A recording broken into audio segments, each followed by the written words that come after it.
Hey guys, it's James back once again today with a new video, and this one's going to be on, how do you make a starting pot for your plants for next to nothing in price, okay?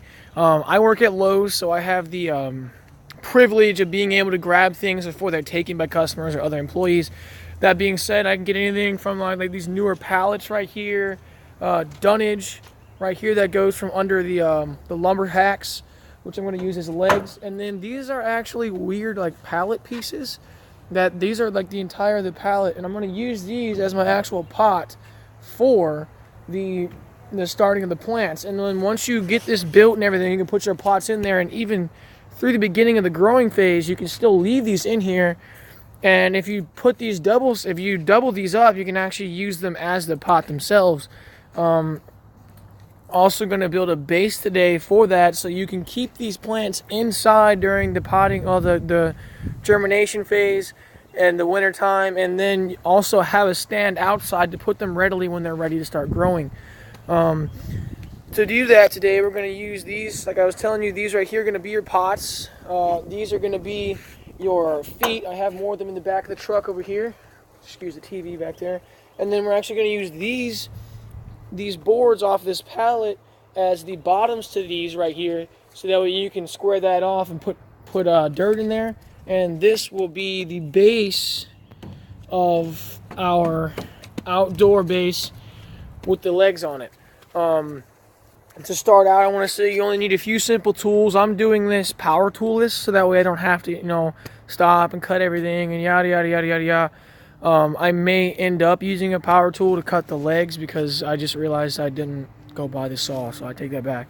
We are using power tools, I lied. But you don't need power tools to do this. The only real cutting you're going to be doing is going to be on these boards here and on the very tips of these dunnage to level them out.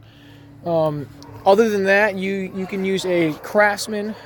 I have a Craftsman. It's a hammer and a freaking crowbar in one. So you got your hammer side here, obviously works like a regular hammer, and then you press this button, push it out right here, you press that button right there, and I put it out all the way, but it turns into a crowbar as well, so you don't have to have 4 million tools in your toolbox.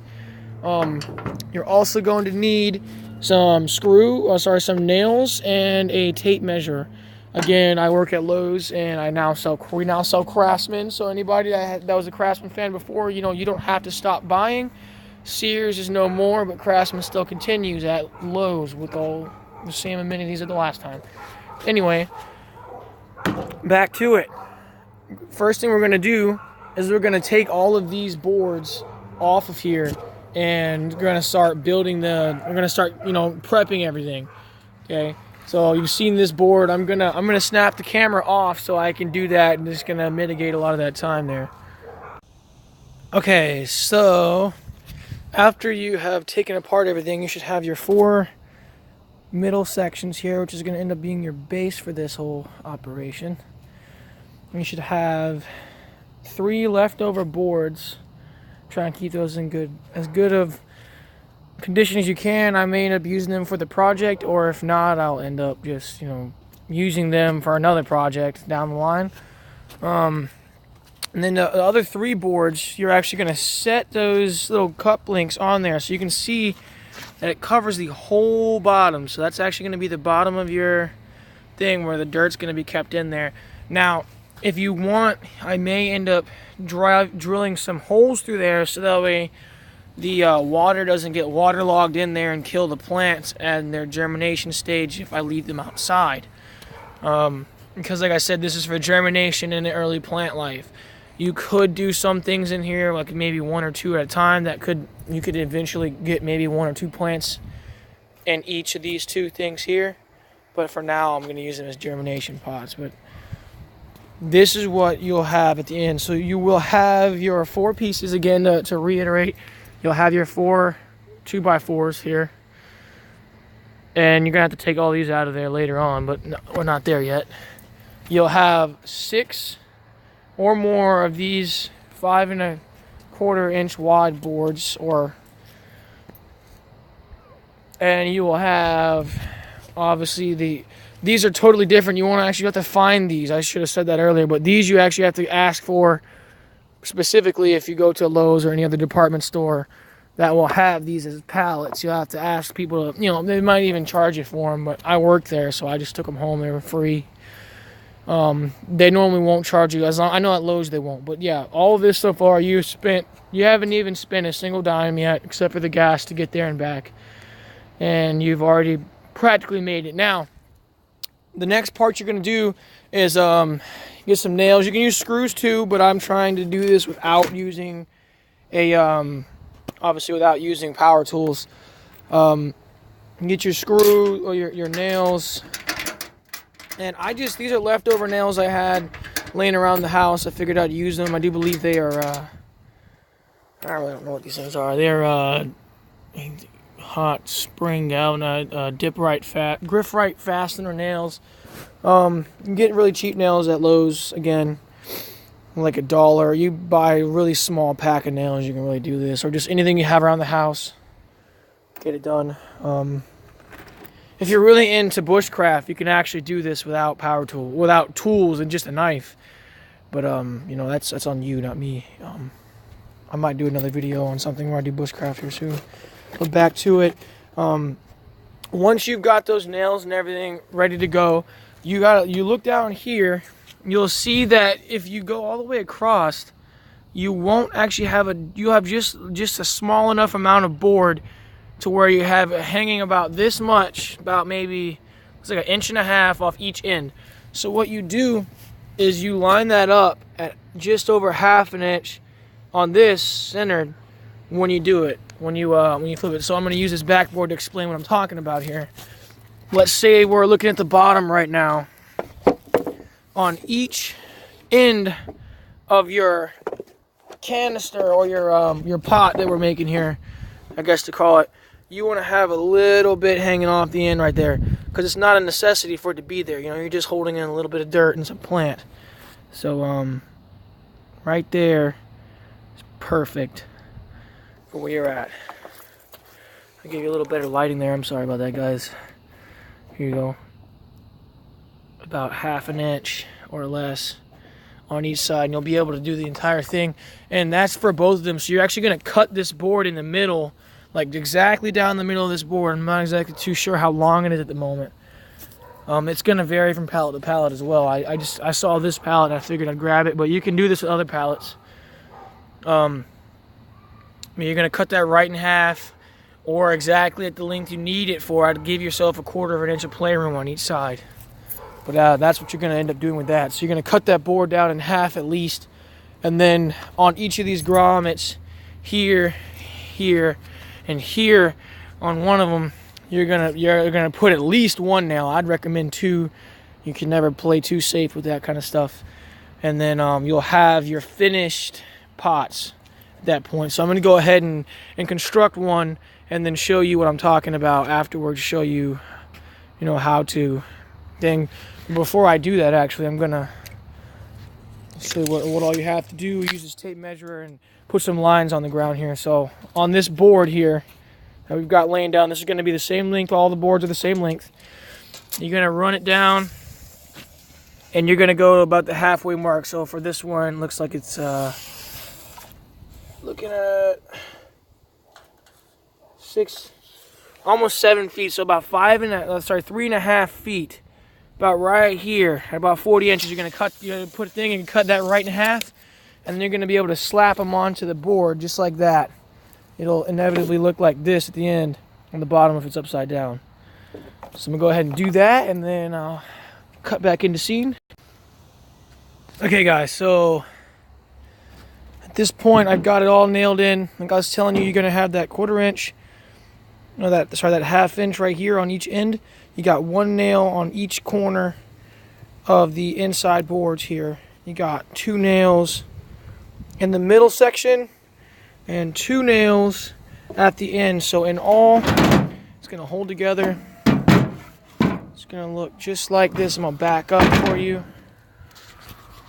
So there you go. You're going to have a little bit hanging off that end out there on the top, as you can see on both ends. Just try and get it even as possible. It's not the. It's try and keep it decently even. You know, if you just slap it on there, it's still gonna do its job. It'll be harder to put it on the stand we're gonna make later on today. Well, next, sorry. And so I'm gonna go ahead and tell you now. The boards I got, there was so little of extra space. I'm just going to go ahead and leave that on there and snap it on anyway. Same way I did the other one. So one of them, depending, like I said, it's not going to be, you know, exactly here. I mean, I could sit here and chop off that 6 inches, which I probably will, but you don't have to. So you'd only really need to make sure that you're preserving enough to at least get one done. And you should be okay. Like I said, you have the extra boards here if you choose so.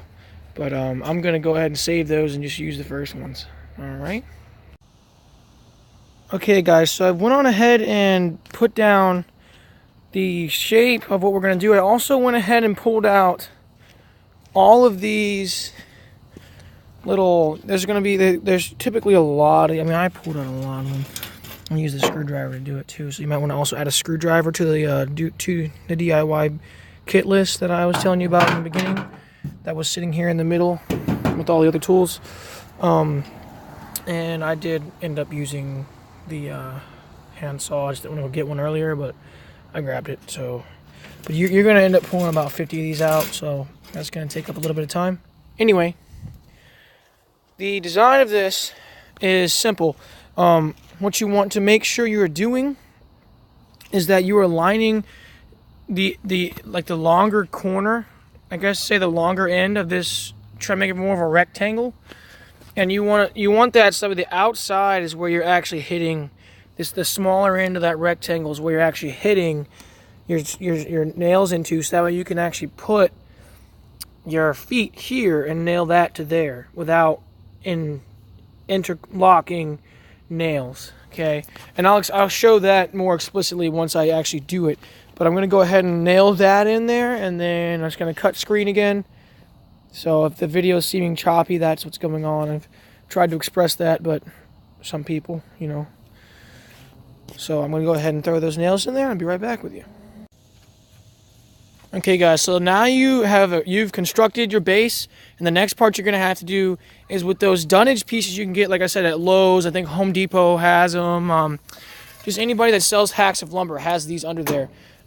You want to cut these at a size that's right for you. So what you're looking at when you're looking at this, you know, you don't want your pots to be below base level, because once your bounty is actually coming in, you want to be able to, I'm gonna say this piece here, once it's all set, when you have your pot sitting on top of it, you want that to be at waist level, so that way once you've finally gotten your crops to grow, the crops are at near your face level. It's not, you're not stressing your back out at all. That's going to save back.